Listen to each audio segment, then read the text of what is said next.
All right, enough distractions on the phone. Sometimes instead of doom scrolling like I was just doing, it's better to be outside and sketch a little bit. Totally not biased. So, we're here at the San Diego Harbor.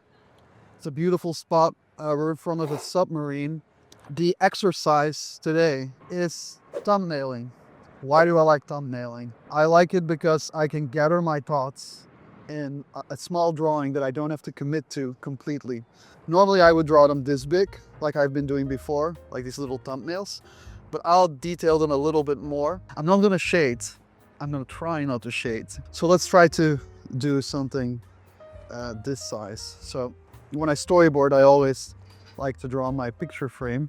And let's use different color for the horizon line, which is right now pretty high. So let's go here, okay? So I'm gonna pretend this is a storyboard. I sort of see the vanishing point right about here. And as always, keep drawing the lines through it. It doesn't have to be pixel perfect. Pixel perfect, this is analog. So we can just like very lightly get all of these in. Perspective is my favorite thing. I used to hate it. I can't live without it, go figure. So I want to get the side of the dock in. So remember what I said, I want to get my most extreme point in. And let's just pretend that vanishing point is right here. That's kind of extreme. So there we go. And then here, and then here.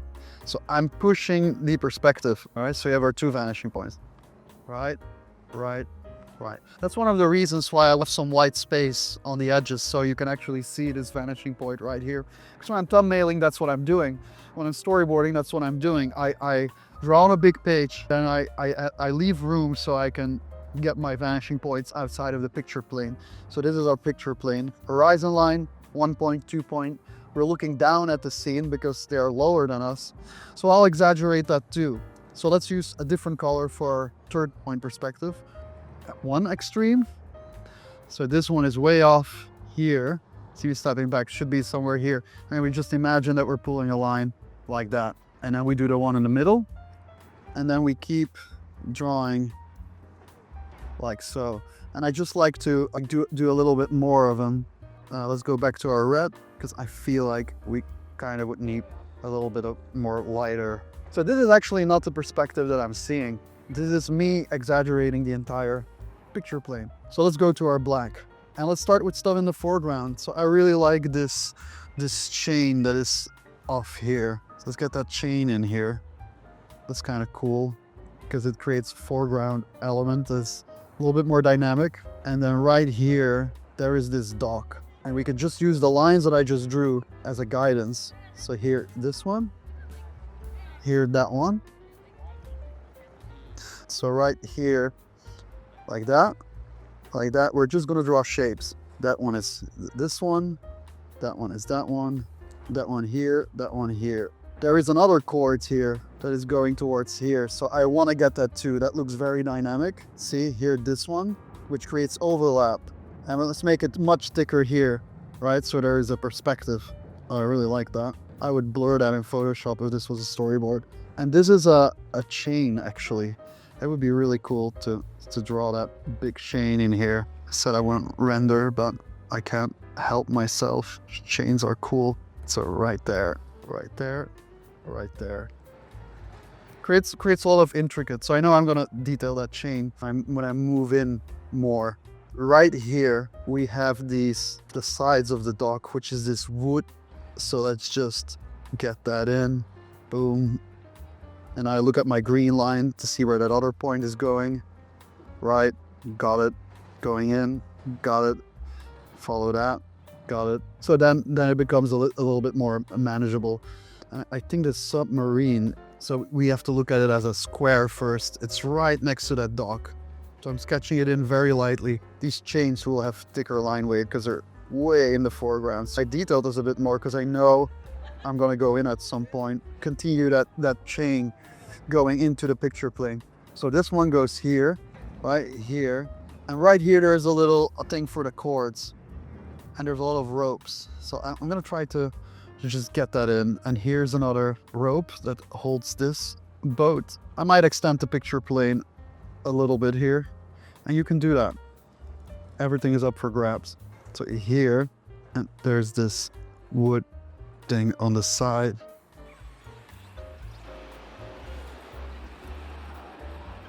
So let's just, again, look at this entire boat as a square. So like this.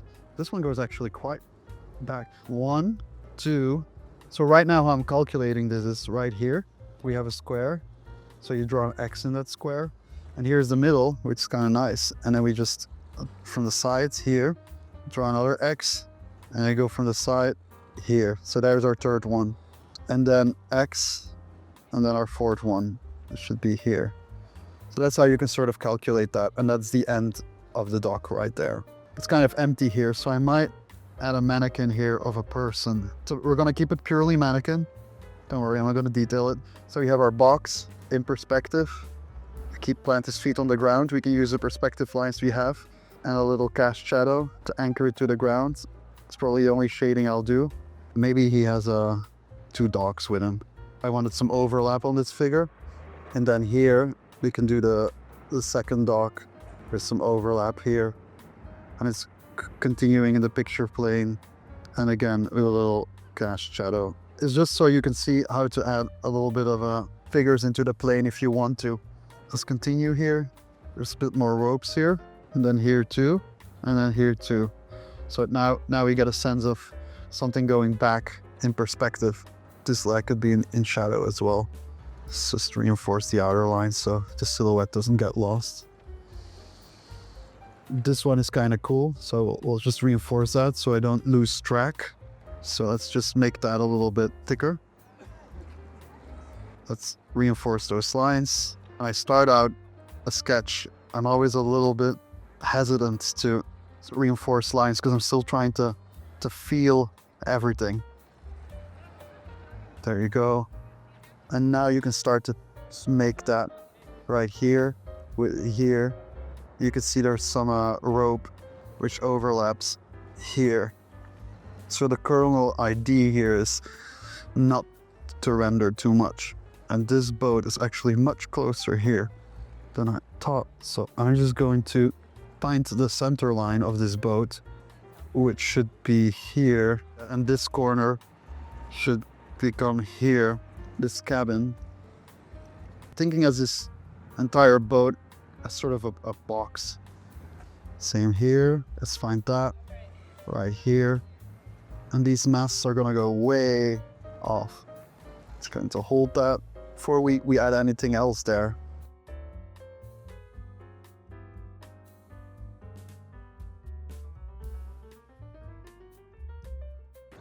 I'll have to create some overlap here now.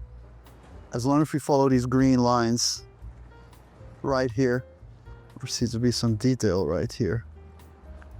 Let's try to get that in. Here, the detail continues. You can see you can be a little bit messy with it. It really doesn't matter because we're trying to get at here is this feeling more than trying to be 100% accurate. Here it is mast. It's going way up, so you can just continue that towards the end of the picture plane. And this one right here, it's pretty close to that one. So we're gonna make that one go way up as well. And then here, I want you to feel the sides of that boat coming around here. And this one is called the San Diego, apparently. I wonder why. It's a complete mystery. Okay, here we have some sort of rescue. Here we have the box again. Inside, I think it's a door. So this is my assignment to you. No shading. I don't want you to shade. I want you to just pay attention to the shapes and the forms. And I want you to use these perspective grids. So right here. And there's another dock here in the back, which is smaller. Some other rescue buoys. I think that was what they were called.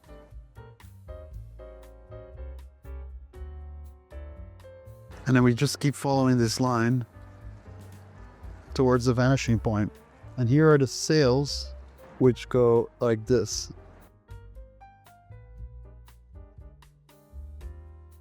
And I see that they're spun a little bit closer to here. As long as this grit that helped us, you see, this couldn't have happened without that grit.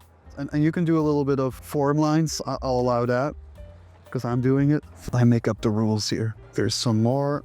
And if you don't have inspiration on what to draw, just like I'm doing, go outside. There's so many wonderful things to draw. And you can draw as much as you want, just don't shade. And you'll notice you'll be much faster that way. And here, this one, let's go all the way. There you go. Clearly define the forms. And sometimes like here, to create overlap, these lines don't exist, but I just add them because I feel it gives a lot of movement. See, and if you continue them here, then the shapes here. So I allow this. And you can also add the line thickness to it. And if you want to make a painting or a concept art thing or whatever, or scan this and make it in digital, you can, but you got this very solid drawing. And then you can start to focus on, okay, here there's masts. They would probably make nice reflections. Like I have to think of that Egon Schiele, where he uses these lines to sort of indicate the reflections of the masts, which I adore. Like right here, they go like reflections of the water. And where it hits, you can thicken the lines again. You can thicken these lines because they're foreground. Then this one can be really thick. Like I even feel compelled to just take out the marker. I really thicken this one so that they can go up and go into the ball pen. So sometimes you don't need to shade as much if you got line thickness to work with. See, and it goes back. Same here. It's just that's why I sometimes would use a brush pen. It renders a lot for you, and you don't have to work that line too much. You can draw perspective lines on the side. No shading, remember. We're just drawing shapes. Right here, right there, right there. All this overlap is beautiful. Here, on the side of the dock, we can just follow this to our other vanishing point, which is here. And we could actually put a person here as well or whatever, but let's just quickly reinforce our picture plane. I do this digitally as well when I'm boarding, make it clear. So I'll go around it a little bit, reinforce the lines here of this dock because it's so close to us. So you can really start to play with a line weight and occlusions. Even this rope, and make sure that when it goes back, then we can switch back to ballpoint pen as we go there. So then it's like whoop, got this little thing here in the back, and now we're gonna work our way. So you see, I don't tackle everything at the same time. Like I'm starting somewhere, and then we can go somewhere else afterwards. Yeah, that was very important, that little line there. So you see it's a different shape going off. This chain actually goes to the Maritime Museum, so I'm just guessing it's gonna be somewhere over there. So I guess we'll have to draw a full chain going towards the background right here. Silicone nail cushion, I promise. It's like these are actually kind of parallel. I regret my life choices. And here there appear to be more ropes going towards there. And then there is another chain going here, which appears to be underneath those other chains. There appears to be like some buoying here as well. And then here. So let's find the middle of the submarine right here. And then you can start to draw your ellipse based on that. And it's okay if you missed it a couple of times because this creates the impression of water. And these are cables, so we can just finish these. That's why I left this open. And here's another chain that we can draw later once we get a little bit more clear. And here's another from that middle piece.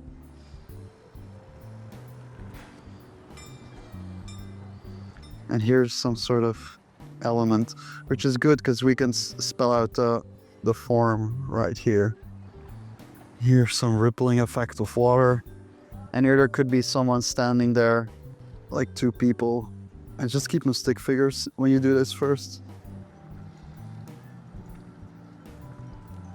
And maybe like there's a hole here which she's coming out of, which is not there, but I'm just adding it. Overlap. Maybe they're hanging a rope or something which connects to him, as if there weren't enough ropes in this scene. Maybe there's someone else here. So you can just let your imagination go, add a little shadow to anchor it to the ground. And you can darken this leg because it's in the back, and this one too.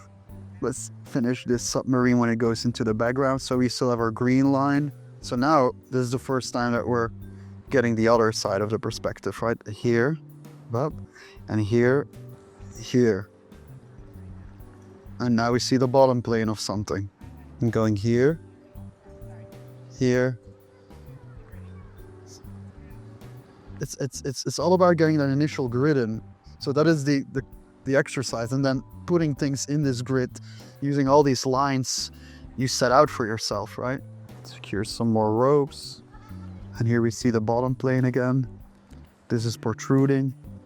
And then we just continue this line here, the bottom one, coming out here. And then you see that here, from that thing we drew earlier, is gonna come in handy now, because this is going like this. And now, since we have that, we can start drawing stuff that is in the back here, which is another boat, but we don't need to detail it as much as stuff in the foreground, obviously. And this one is going in the back. And this still all counts as a thumbnail, but it is an exercise. No shading, because you don't learn that much from shading. The picture will look nicer, and we're not gonna do it. You are forbidden. And here there is much more. I think there's another boat there, and then there's another boat here, and then there's another boat there, and then the horizon line is like way here. And I think for compositional reasons, we can add some little boats. And I think there's like a lamp right here, the city. So there. And it's important that you continue this here for overlap. There you go. Now if you want something here, like you could indicate it isn't there, but if you wanted to, because you feel like you want more depth, you could indicate another dock right here, which doesn't exist, but for our sake, it does now. And then it gives like a little bit more perspective. So you see you can add elements to guide the eye. Here is a boat that we're gonna put in here. It's kind of tall, and I will raise it till here because I want to get this overlap with this one, right? So if you increase this line weight like this, and from here, and then here we get the side of that ship right here, and we're always looking there, and we're gonna come in here. And there's another boat there, a bridge here, because you'll connect like this, and here, and then here, or just go in. And then here, I would like to get these lines in. Again, they're giving a lot of depth, and that's the thing that I want to convey in this course, for you to get depth. So right here, again, no shading. I'm tempted to, but I shall not. And here's a lot of chords. I don't know what all of this is, but there's a lot of it. And I would like to have something that gives this perspective, like right this one, like right here. So maybe I could throw in another dock here or something. I just want something. And here there is a canopy or something sticking over. So it's something we could use here. Let's try to connect that. And there's windows here. I'm gonna extend those just to have some overlap with this figure. And then again, to calculate the windows, here X, from this point through here, up, X from this point through here, up, X from this point through here, up, X from this point through here, X, and then here a little bit. And that's how you calculate something going back into perspective. If you really are lost, then you can use that. But mostly I just eyeball it. But then I wouldn't be teaching you anything if I just set that. So let's continue those windows. There's some more windows here, some more water reflections or overlap. Some more windows. And I think that will do for sort of a sketch that you can build upon. And yeah, let's go to another area before I start shading this. I'll see you there.